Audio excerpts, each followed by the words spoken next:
Hello, welcome to Gardener's World. Well, as the garden is elegantly fading all around me, it's time to protect these agapanthus. Agapanthus come from South Africa, and although they're quite hardy if it's really dry, they do not like our winter here at Longmeadow, where it is reliably wet and cold at the same time. There are two types of agapanthus. You have the evergreen types, which I've got here, and also deciduous. And you can see these are already dying back pretty rapidly. And the deciduous agapanthus are more hardy than the evergreen. So if you've got them planted in your garden and you have very free draining soil, they should be fine. You might perhaps mulch them or protect them if it gets really cold. Now, the evergreen ones are best stored in a greenhouse if you've got it, because they need to be frost-free and have some light. If you haven't got a greenhouse, then a porch or a conservatory is ideal. The deciduous ones will die back and they don't need light. I tend to put them in a cold frame, but if you haven't got a cold frame or a greenhouse, you could put those into a shed or a garage and they'll be fine. And then once they start to grow, next spring, you can bring them out again. Now, coming up on today's program, we meet someone who expertly choreographs his collection of dahlias every year to create a magnificent floral display. Every year I make a plan to try to make sure that all my flowers are in bloom at the same time. Eric visits Great Dixter to discover how their famous borders have become a refuge for wildlife. We're not planting a plant because it attracts pollinators. We want to create an ornamental garden, so we've just gone ahead and done that. But secondary to that has been all the wildlife that's come along. And I shall be planting raspberries, including some in a pot. Come on, Pat.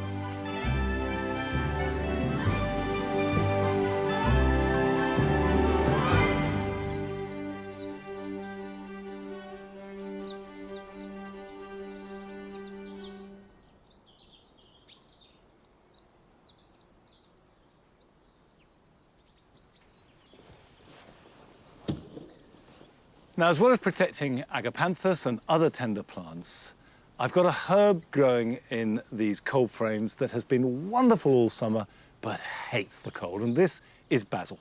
First sign of cold, basil leaves get thicker, you lose the taste, and if there is the slightest touch of frost, they just blacken and die. So I will pull the plants up. I'm pulling them up because I want to plant a successional crop for winter. And that is parsley. Now, I've got a bucket of sieved garden compost, and I'm going to add this just to refresh the soil. You don't need to add too much. Just the equivalent of an inch at most mixed in there. I don't need to dig it in so much as just to make sure that it's spread evenly. And of course, you could do this in a container. You know, a window box, whatever you've got, is exactly the same principle.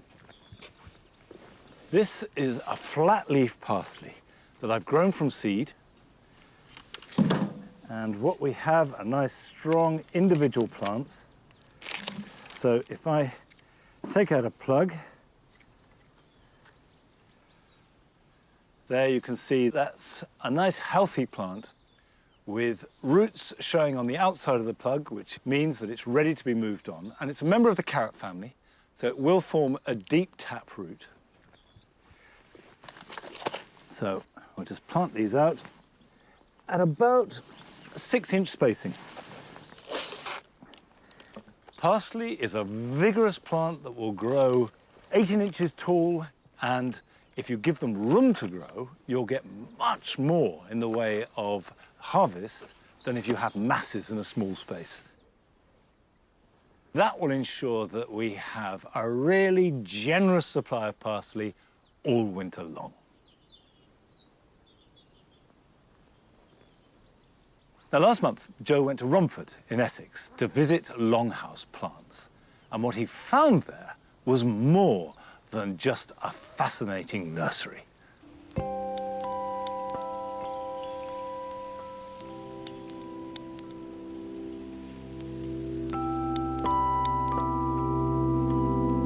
Grasses, the mainstay of the late summer garden. And I've come to a place where the planting shows them off to their very best.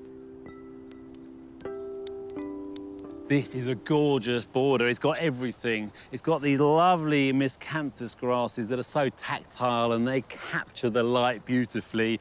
And then behind we've got the asters just poking their heads over the top. And then it tears up towards the helianthus at the back of the border. And there's a lovely flow and movement, especially when the wind catches these grasses. The creative mind here belongs to a nurseryman and plant collector, Tim Carter, whose passion for grasses led him to design a garden on a grand scale to showcase them. It gives me a place to experiment with plant combinations and assess the qualities of the plants. Right. When you grow plants in pots, you can't always see their true nature. So when we plant them out, it's a way of evaluating how they sit on the landscape, how to use them.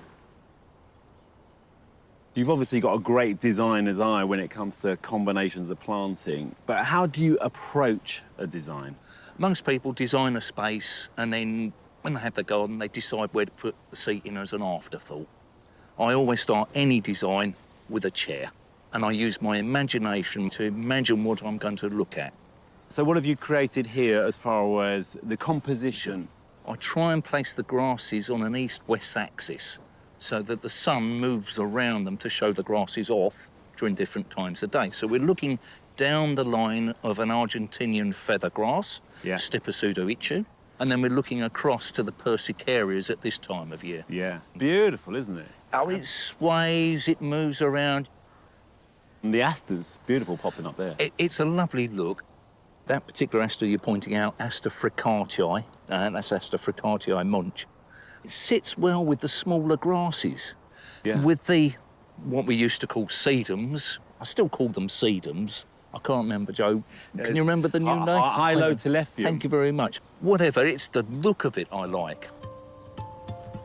It's mostly for me. I'm just playing.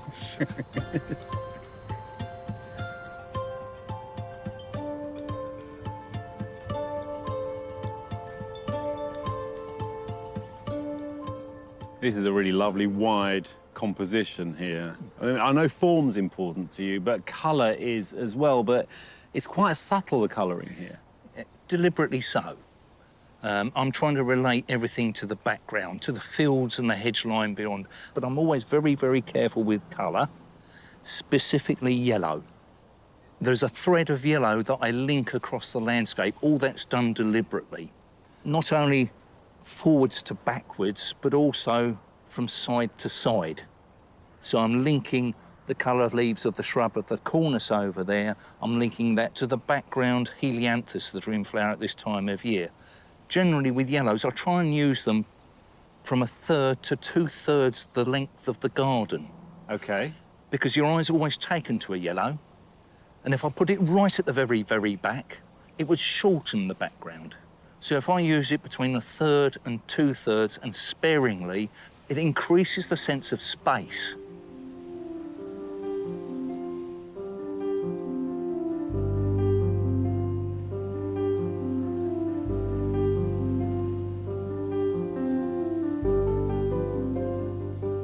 Now, Tim creates lovely broad brushstrokes of planting, and that has impact and makes it feel like a garden rather than just a collection of plants. We've got this wonderful grass here. This is Ceteria macrostachya, and it's just an annual, and it's just self-seeded itself all around. He leaves it in where he wants it, pulls it out where he doesn't, and then it leads on to this very different type of grass. This is Anamanthale lawsoniana golden hue. It's got a different form, it's much looser, but this side is just a straight Anamanthale lawsoniana, but it feels as if it's just cascading right across the path, an amazing texture. And this path is leading you all the way to this, which is at the end of the vista. This lovely blue agapanthus. Its flowers are at eye level. It's absolute perfection. And he's even borrowed a bit of the landscape. The yew from next door is not in this garden, but again, it leads the eye up beautifully. So quantities of the same plant, not just lots of little plants dotted in, will create impact in your garden. As well as being an artful designer, Tim's a plantsman at heart and something of an avid collector. If I called you an obsessive, would that upset you? Not at all. I admit to being a bit of an anorak. I love plants, but if it wasn't plants, it'll be beer mats, or it'll be bottle caps, or it would be motorcycle parts. I just have that collectory gene. I'm really passionate and really enjoy plants. So, Tim, this is one of your collections, Hesperantha. You've got 3 different varieties here that are all red. They all look very similar to me, but they're not. The one by you is Coccinia major. That's sort of the industry standard. That's one you get in every garden centre. It's a good red, nothing wrong with it. Starts in flower early, going all the way through. But as a collector or as a designer, you might want to just have something a little bit better. A scarlet is a good flower. It's a little bit better than that to my eye in tone. This one here is my particular favourite. This is one called Cindy Tao. It's just the best red that I grow to date. Okay. It's slightly more star-shaped, but it is what I want for a Hesperantha. It is red.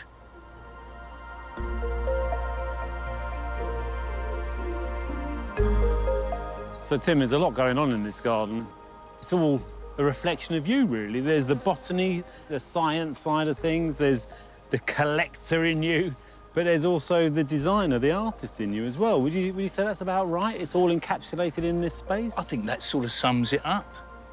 Joy, pleasure, just puts my smile on my face.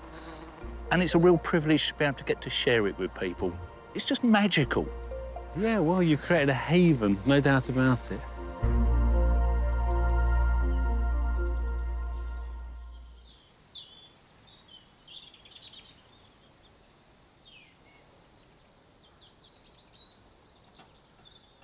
I do think that having a garden as part of a nursery is such a good thing. I know that a lot of growers do have a garden, but wouldn't it be wonderful if every nursery had one?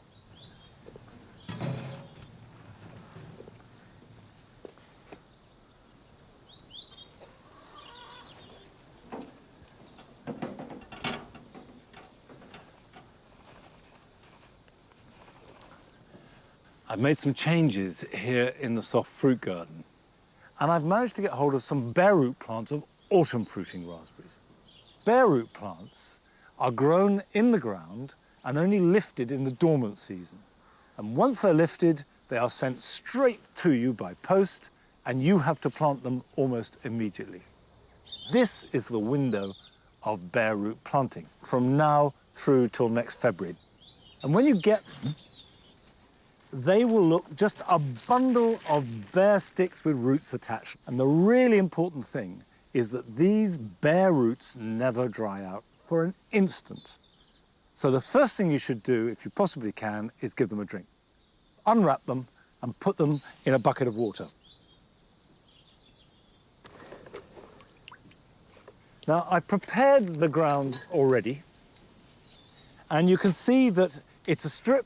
There are no supports of any kind because autumn fruiting raspberries produce their fruits on new growth. So they're cut back down to the ground after they finish fruiting about Christmas every year. And I've added quite a lot of old compost from last year's tulip pots, which had masses of grit in them, because raspberries need really good drainage. So lots of grit, well dug, and it's almost like a raised bed. You do not want to plant them in a sunken trench where the water can gather in and sit all winter. And I've lost raspberry plants when I planted them like that. They are also a plant that is happiest with the soil being slightly ericaceous. So each plant is just a stick with some roots. And I will put them in a row about 2 foot apart. And I will plant them down the middle of the bed because eventually they'll be multi-stemmed and they will spread out and fill the whole of this area. Don't plant them too deep because they have very shallow roots. And do make sure that the ground you're planting them in is weed-free, because they're quite hard to weed. Now this is Autumn Bliss. They have plenty of fruit. They're rather prickly, but you know you're going to get good raspberries from them. If you can't plant them for more than 24 hours, then you need to heel them in. So just make a scrape somewhere in the garden, anywhere where there's a bit of bare soil, or even in a pot, if you've got some potting compost, and cover the roots in soil. And you can plant them at any time between now and March. The great advantage of bare root plants is that they are significantly cheaper, and there is a much better choice of varieties. And most trees, shrubs, fruit of all kinds are available as bare root, and I strongly recommend investigating them. This I'm trying for the first time. It's a variety called Polka. Compared to Autumn Bliss, it starts cropping earlier in the season with larger, sweeter berries.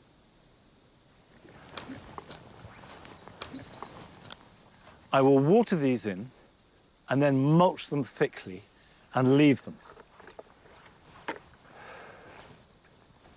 And then when I start to see the very first signs of growth, which will be about next March, I will cut them back to just a bud. And the new growth will carry some fruit. And these should go on fruiting for years and years to come. Now, we have been sent a film from someone who has recorded their very first year of growing vegetables.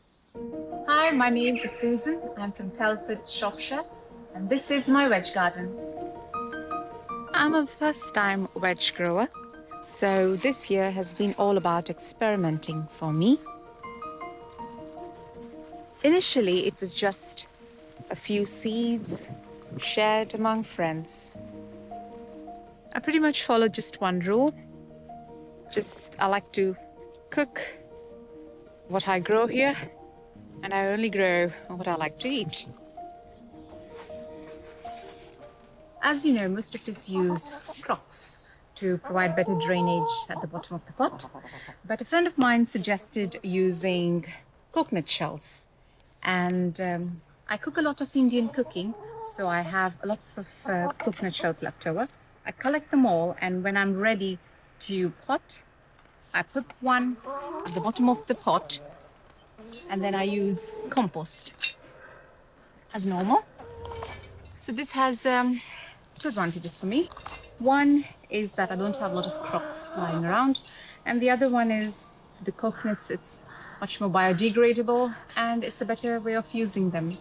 So hopefully that's a tip for you guys, and thank you.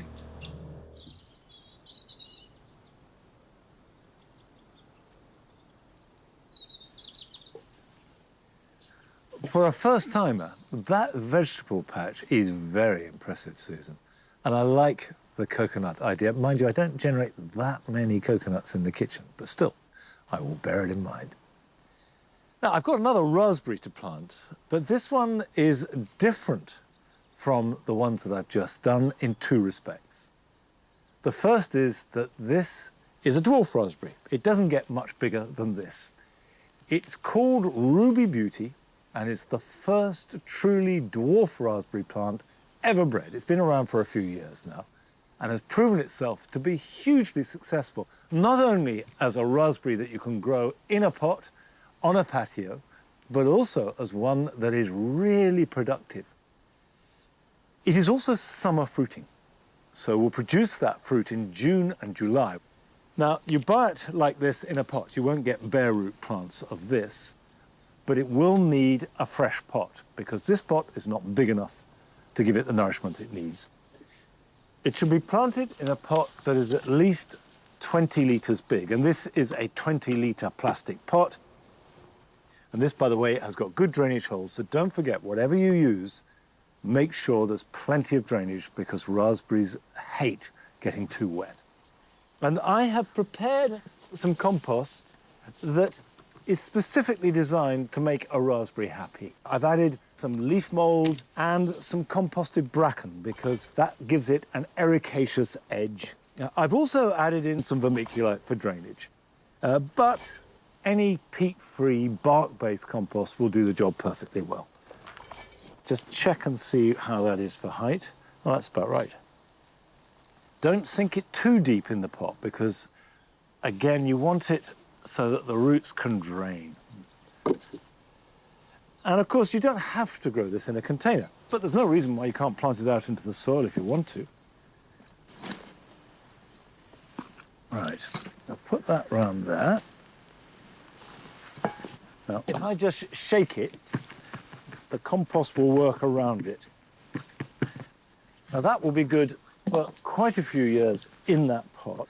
But in order for it to fruit at all, I do need to understand and practice the pruning regime for summer fruiting raspberries, which is quite different to autumn fruiting. Summer fruiting raspberries produce their fruit on canes that were grown the previous year.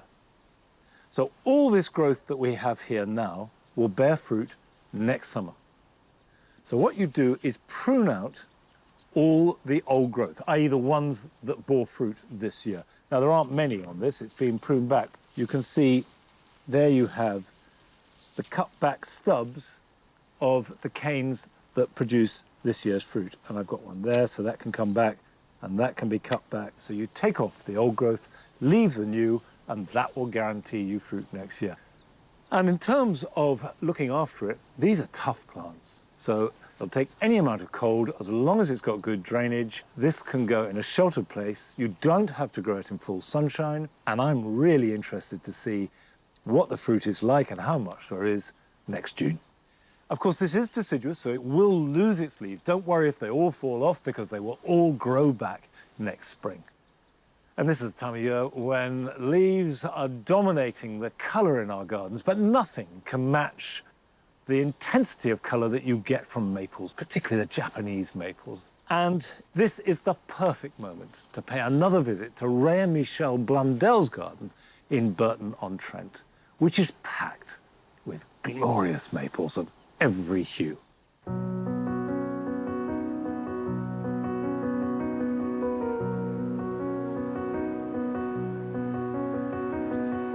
I first met Michelle in about 1984. We decided to buy this piece of ground, and we decided to build a green oak frame house. So we sussed out the frame. I got a price for things and said, that sounds expensive. I think I could do that myself. And I got all the grotty jobs, didn't I? Yep. The garden was always in the back of our minds, so we asked the digger guy to level all the soil off, and at the same time he dug out a pond for us, and that was the start of the garden. When I was 13, I worked with my uncle, who was a landscape gardener, and he really was a big influence on my gardening life. The garden is about 1/3 of an acre, so it gave us a lot of ideas to speculate with.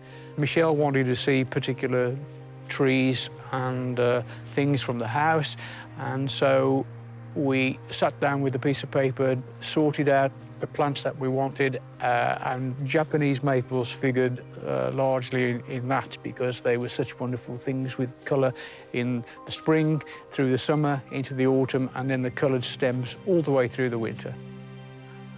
The tree behind me is the first acer that I bought. I bought it about 15 years ago. It's called Edisbury. It is a magnificent tree. It's fantastic for its autumn colour, but it also has red stems. And to complement that, we have another striking tree, which is called Osakazuki. This is, I think, one of the brightest reds that you get. The one at the back of it is called Western Burnt Orange, also fantastic. And the combination of the trees in this group in the autumn is magnificent. This section of the garden was from an idea that Michelle saw at Trentham Gardens, a wonderful combination of verbena and Stipa gigantica. The wind whistles through it. It's so ephemeral, and it's a wonderful combination and lasts for a long time, from August through till the autumn.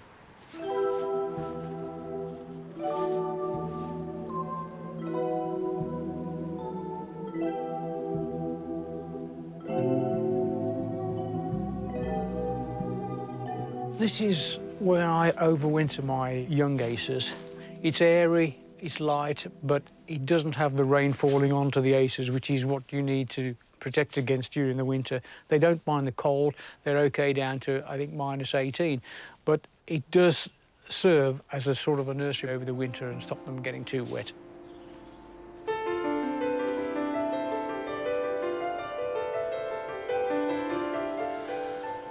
This bed here I created to show what you can do with dwarf aces. This tree here, which is beautiful at this time of the year, is called Skeeter's Broom. It's about as tall as it will get, about 2 metres, and this time of the year it's absolutely fantastic. If we move through here, this is a variety called Kirohime. By contrast, a smaller, also dwarf variety, won't get more than about 1 metre high. Planted this about 3 years ago, but the plants themselves, the trees, were looked after for 3 years, probably before that, from small pots, gradually growing them into larger pots, protected from the elements, because they need time to accustom to the conditions, the microclimate. And I find that if you put them in the autumn, they sit in the ground and they sulk.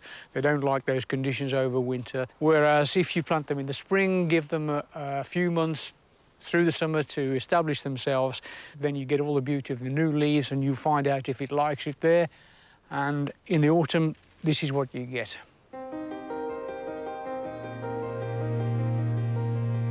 The issue with collecting aces is that there are many thousands. You go further and further afield to find the obscure and the unusual. And this passion has taken me all around the country and into Europe. I've now got about 120 different varieties of those thousands. And you have become quite obsessive about it. Yes, so I think it's a great thing to do.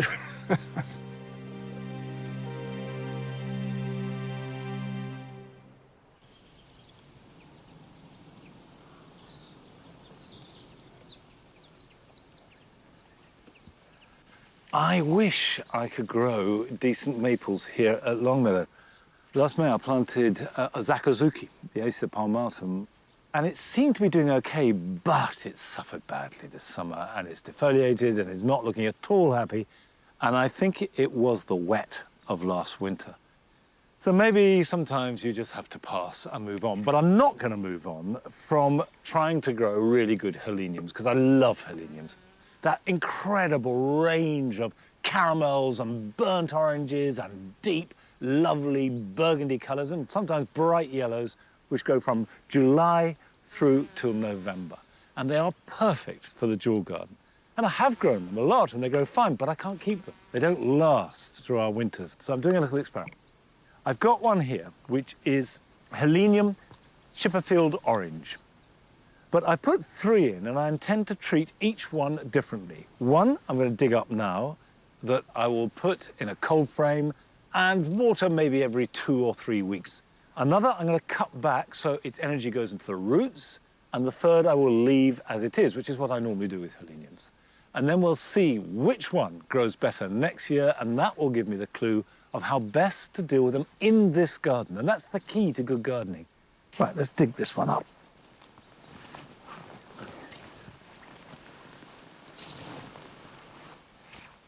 Now you can see it hasn't been in long enough to have a really good root system, but lots of nice, vigorous new roots.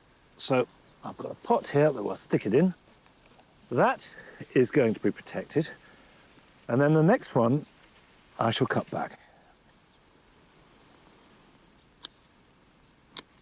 And then next spring, we'll see which plant has come through winter best and is growing strongest, and then I'll take the principle of that plant and apply it to all the rest of the heleniums that I fully intend to try and grow in the garden for as long as possible.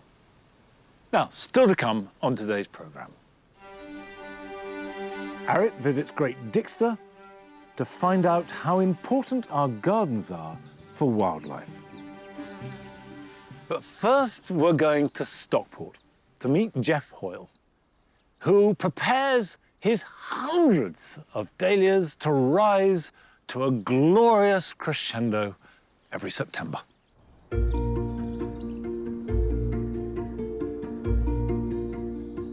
Every year I make a plan to try to make sure that all my flowers are in bloom at the same time.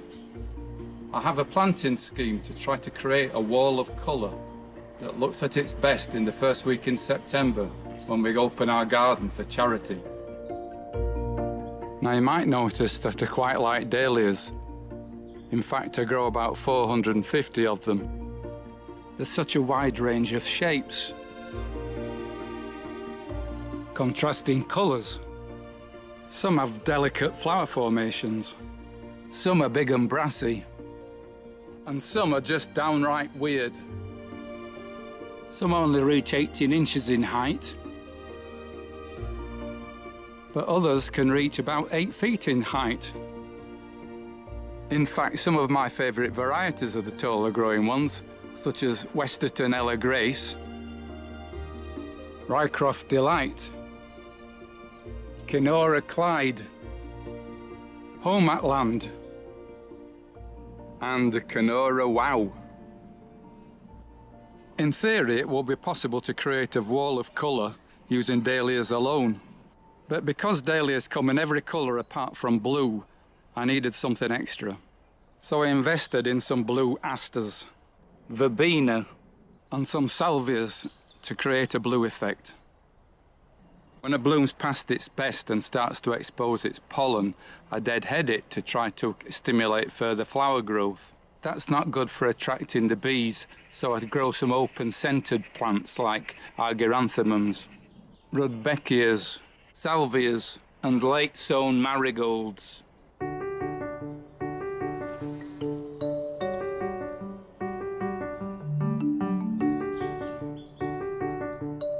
In addition to deadheading, it's also vital that you keep your dahlias well tied up, especially in windy summers like this one. It's only in recent years that I've discovered rebar, reinforcement bar that they use in concrete. I bought some rusty rebar, painted it in green rust-resistant paint, and they've been absolutely brilliant for me. They don't bend, they don't rust, and they're dead easy to get into the ground.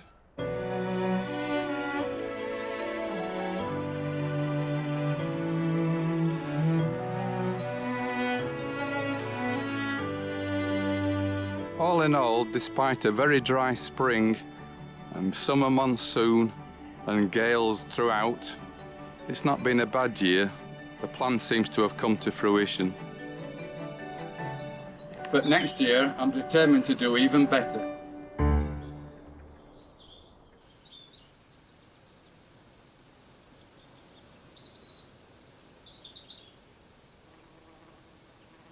Jeff didn't open his garden this September, so let's hope that next year, when the garden is going to be better than ever, that it will be open and that as many of us can go and visit and enjoy it as possible. Now, I've got some salvias here in the Jaw garden, and the salvias that we grow in this part of the garden are all tender. This, for example, is Salvia curviflora, and it's got the most incredibly vibrant magenta pink flowers, but the first frost could kill it. So the important thing to do is to protect it before it needs it. And that means that whilst it's still happy and healthy and flowering, I'm going to dig it up. I'm not going to cut it back. I'm just going to dig it up as it is and pot it up and put it into the greenhouse. There we go, just lift it without damaging the roots. I've got a number of other salvias that are tender that need lifting. I've got Garanetica, which actually, frustratingly, has only just started to flower. I've got Amistad, which has been flowering all summer long. It's hardier than most, but I still bring that in. But behind me, I've got my favourite salvia of all. This is Salvia dombii, the biggest salvia that you can grow in your garden that will reach over 2 meters tall, given the right conditions. And these long red trumpets of flower.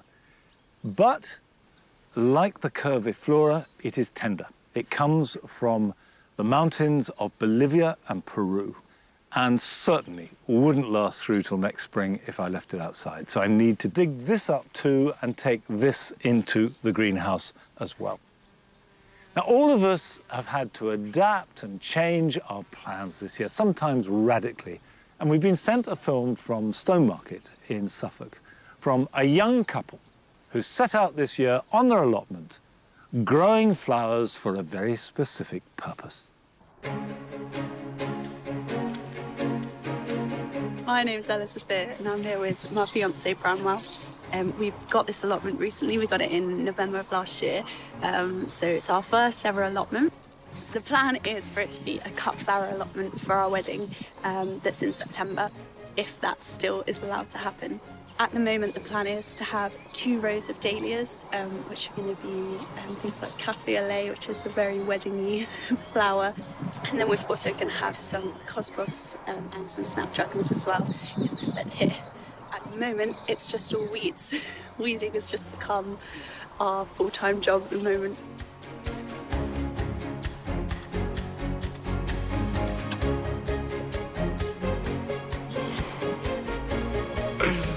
Hello, it's Bramwell and Ella Sophia here, and this is our allotment in August. It was going to be a cut flower allotment, but after we decided to postpone our wedding in September, we decided to plant some more veg. We're growing some cucumbers, some courgettes, and one big marrow that I have named Marilyn, which we hope will be a prize winner. We've got Cosmos Purity, and over here, Cosmos Cupcake, which the bees love. And they also love our sunflowers, which were a gift from a lady who was visiting the allotment and gave us all the seedlings.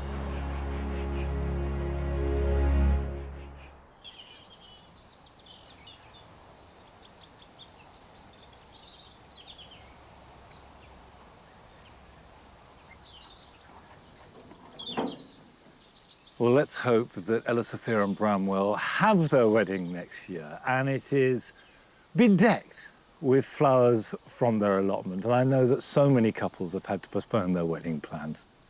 So let's keep our fingers crossed for them. Now, at this time of year, the wildlife garden is, like everywhere else, beginning to recede into autumn. But I leave everything here exactly as it is. I cut nothing back at all. I leave the weeds and the dead flower heads and the stems and anything that's flopping into the water, leaves that fall on the ground. I don't collect any of them up from in here because it is all cover. And at this time of year and over the coming winter months, cover is really important to protect those insects and vertebrates and small mammals that can do so much good in your garden, particularly in spring and summer. And as well as leaving some areas untouched, you can create cover very simply. And I've got a big old log here, which if I put this against the tree, because it's curved, creatures will be able to get in and under it, and it's really safe and strong. And I've also got bundles of these sticks. Put that on the ground next to it, and immediately you've got these long tubes of space that little insects can get into, even if the space is big enough, little mammals. And that is fantastically good because it's so protected. And these are much smaller twigs. You can put that on top, and that's covering the space next to the log. I've got another log which is wrapped around with ivy. So even the space between the ivy will work well. We can put that there, and then a few more logs, stack it up. It's protected, and it will be so useful because so many of the creatures that use and need cover like this are really beneficial to our gardens. For example, ground beetles are one of the most important predators of slugs in the garden. There are pollinators that will use that, then come out in spring to pollinate your flowers and plants. So you will benefit wildlife, you'll benefit the garden, and personally, you'll benefit the gardener, I think, because it is so interesting if you have a garden that is rich with a wide variety of life. Now, it seems to me that this is the perfect moment to rejoin Arit when she went to Great Dixter. Now, Great Dixter, of course, is one of the most famous gardens in the world. And Arit was talking to the head gardener, Fergus Garrett, about how they are adapting and changing so that they can encourage as much wildlife as possible into the garden.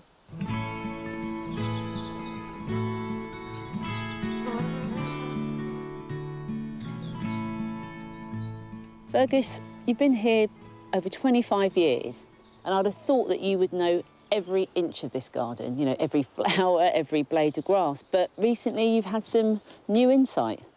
Well, Aaron, I thought I knew it inside out, this place, but actually I hadn't really opened up my brain to the wildlife side of things. We're not planting a plant because it attracts pollinators. We want to create an ornamental garden, so we've just gone ahead and done that. But secondary to that has been all the wildlife that's come along. And I think the interesting thing for me has been that I expected all the wildlife to be out in these meadow areas, but all the results are showing that these things are here in the garden, and now you know that you're sharing it with all those wonderful creatures that used to be throughout the land here. We can expand on that and make sure that those populations grow. Recently, you got some new revelations, I hear. I asked the British Archaeological Society to come here, and under the stone they found a spider that hadn't been recorded in Sussex since 1903, and then we were away, and next thing we know it, we're front page of the British Archaeological Society magazine, 4 pages in there, and I thought, well, hold on, you know, there's a lot more to Dixter than meets the eye. The person who delivered this amazing news is entomologist Andy Phillips. What sort of habitats do you have to create in the garden to enable all of the biodiversity? You need to provide the different microhabitats, and that's what they do here in Great Dixter in abundance. The log piles, the bare ground, the sandy banks. It's very well known that how important ponds in gardens are, you know, especially for amphibians, dragonflies, water beetles. But what is not well known is actually there are some pollinator groups that actually have larval aquatic stages, such as drone flies, which are important pollinators. Yeah. Or even in a stump of a tree, which is hollowed out and water collects in it. That's a very important habitat for some hoverfly. In the thatched roofs here at Great Dixter, we get hundreds of pale-footed black wasp, which preys on aphids within the gardens. Within each nest burrow, they'll be collecting about 200 aphids. Why is biodiversity so important in the garden? Creates a very nice balance in the garden, I think. There are certain things that are eating some of the nasties so that we don't feel the urge to sort of spray everything, because the insects are doing that job.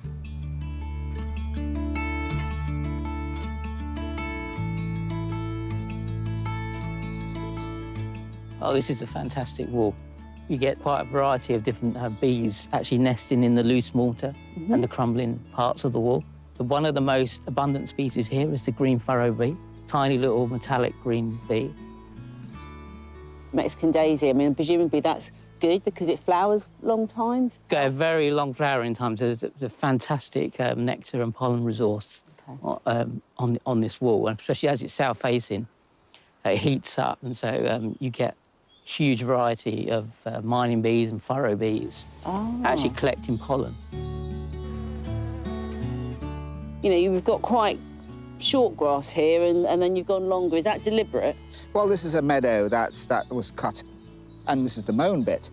But you don't need to mow this all the time, because if you look in here, you know, there are lots of little sort of vetches and odd bits of dandelion and sort of clover and all those sort of things that would be our lawn weeds, and they provide an interesting nectar and pollen source for certain insects. The taller meadow and the shorter lawn with the bare patches is really important for a lot of different species of mining bee. Mining bees will nest, you know, in the ground in these little bare patches, and they would then use the dandelions, the flush of dandelions in early spring as a pollen and nectar resource.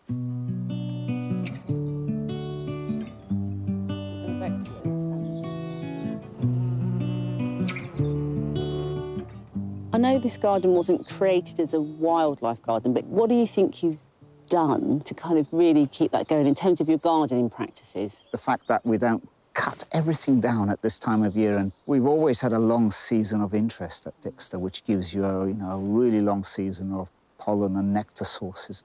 And so it's not only is good for insects to lay their eggs in the stems of grasses, and you've got the seed heads there that are so nice for the birds as well as, you know, aesthetically, the winter skeletons are wonderful with a bit of hoarfrost over the top of them in the winter.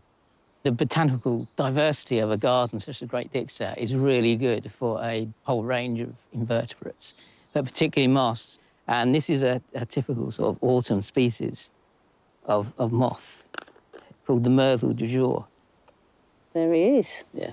He certainly is it's more like Marvel du jour. Yeah, it's fabulous. a stunning little... It feeds on oak, oak buds and then oak leaves later on, and comes out in sort of September and October. Well, some moth species actually are pollinators, so they will actually be feeding on flowers and pollinating flowers the same as butterflies do. In Britain, there's about 2,500 species of moth and sort of around 60 species of butterfly. So, yeah, the diversity of moths is much greater. And they're an important food source as well. You see, they're part of that chain, so the birds and the bats and those sort of things will take the moths, so they're all part of that web.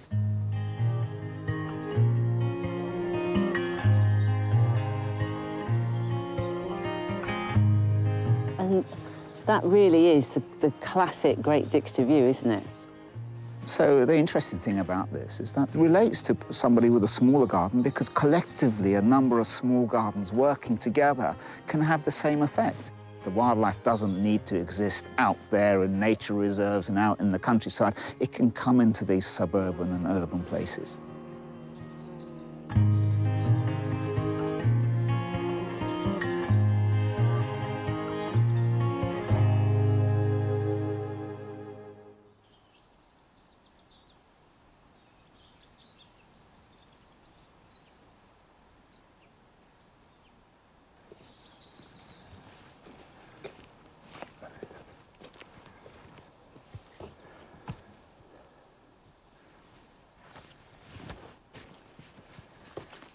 Obviously, a garden like Great Dixter has lots of different opportunities and environments to encourage wildlife. But no garden is too small to make a real difference, because together, gardens make up one of the most important habitats for wildlife in the country, and we should never underestimate that. And one of the things that I've learnt to love about autumn and winter is feeding the birds. And I do this because I get so much pleasure from watching the birds. And we start this in October when the table that we feed them on has all the plants cleared off it, and for 6 months of the year, this becomes a bird feeding table. In fact, I feed the birds on top of walls, on stones, on the table, to try and have a lot of different locations so different birds can use them. And to that end, what birds love are seeds, nuts, and fats. Now, I start with the single best thing that you can ever feed birds, which are sunflower seeds. They come in two forms. You have them when the husks are taken off, and quite a few birds prefer these. Blackbirds, for example, will always go straight for these.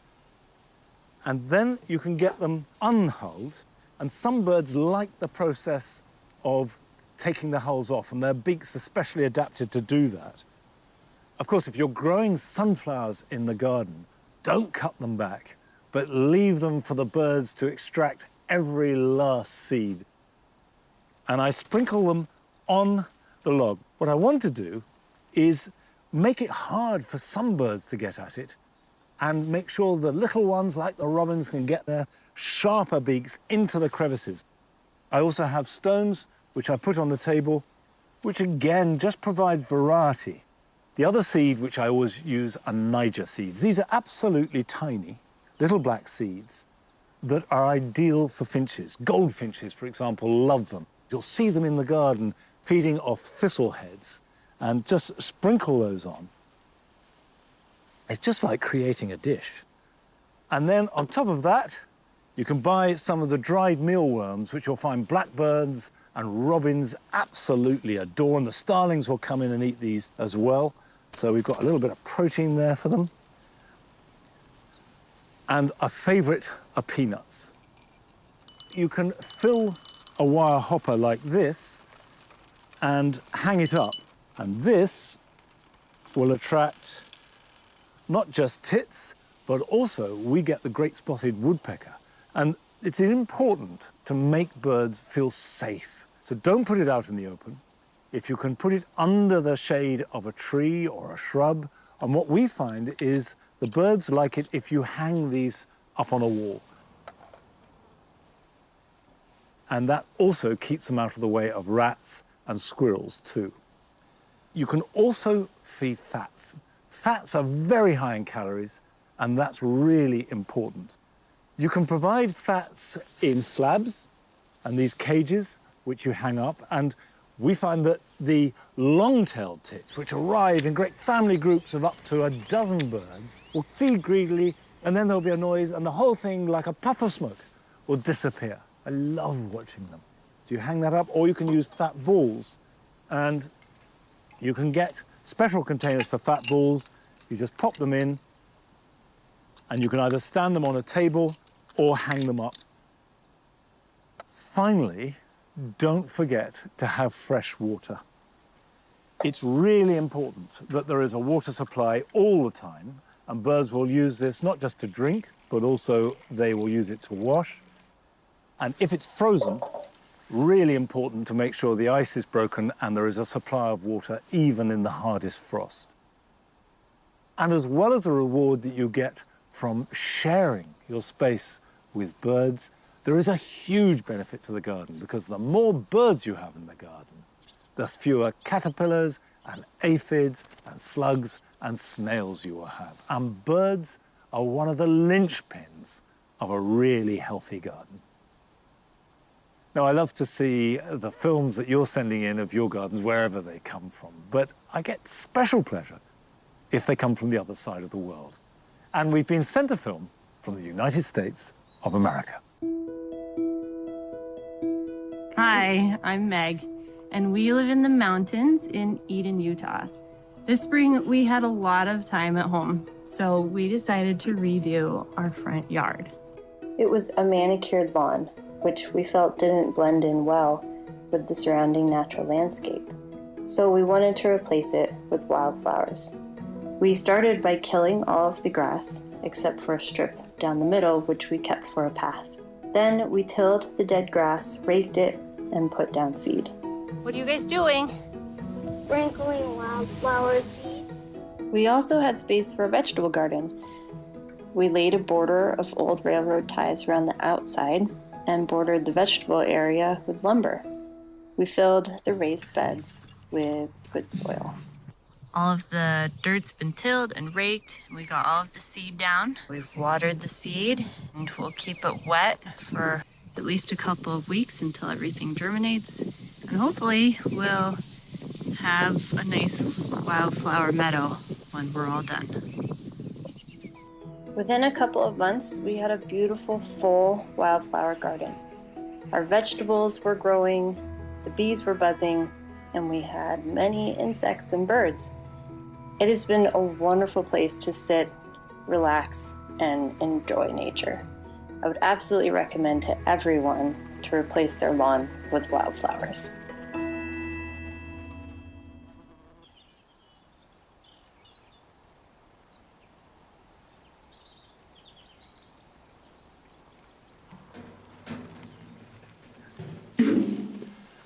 I agree with Meg. I think everybody should turn their lawns into wildflower meadows. Right, this looks as though it is pretty disastrous, but actually, these are perfectly good potatoes. These are pink fir apple potatoes that I've grown in this bag. They were planted at the beginning of June, just a couple of tubers. Pink fir apple are a main crop and very late to develop, so October is perfectly good to harvest, but whether it's a good crop, a bad crop, or no crop at all, I can't tell, but let's have a look. Now, they may just tip out into this barrow.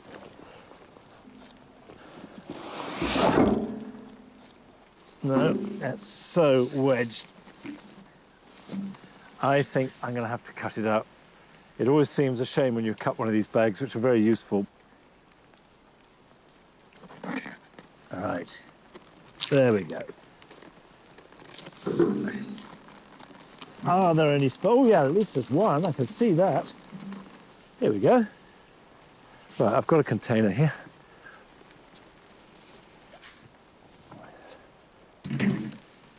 It's not too bad. Pink fir apple are remarkable in shape. They're long and they're knobbly. and very waxy. And, oh, yep, there are more in there, look. That's fantastic. Whoa. Really good. Right, let's put that on the ground for a moment.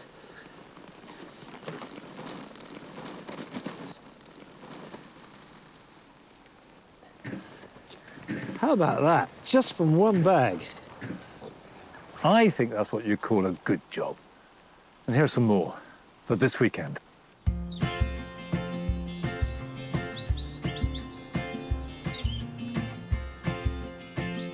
Now is a good time to take rose cuttings.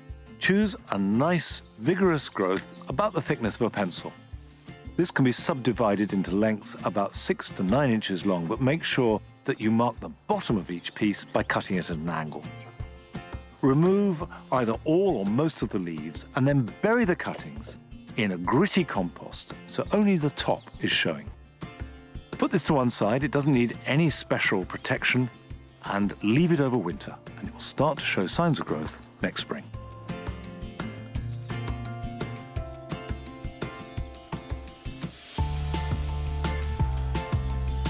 If you're growing some late-season salad crops, you can extend the harvest by starting to protect some now. Cloches are ideal, and if you've had some stored away, give them a good wash so they let through as much light as possible. Cover up some of the plants, but be sure to leave the ends open so there's plenty of ventilation.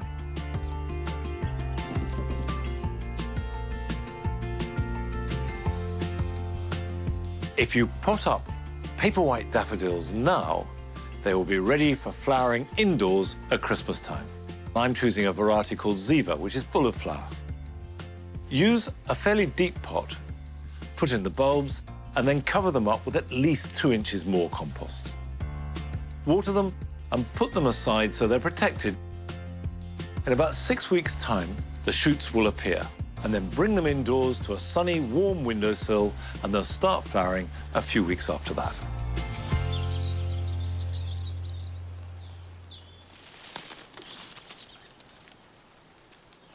I confess that we haven't nearly kept up with the picking of the Scarlet Emperor runner beans. But they look very decorative, and they're still producing more beans, and will go on doing so until the weather gets cold. So we could easily have a few more weeks of harvest. And we'll have a meal tonight of the runner beans and the pink fir apple potatoes. That's it for today.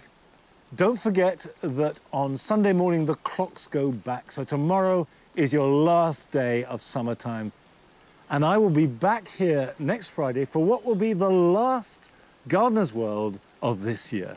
So don't miss it. I'll see you then. Bye-bye.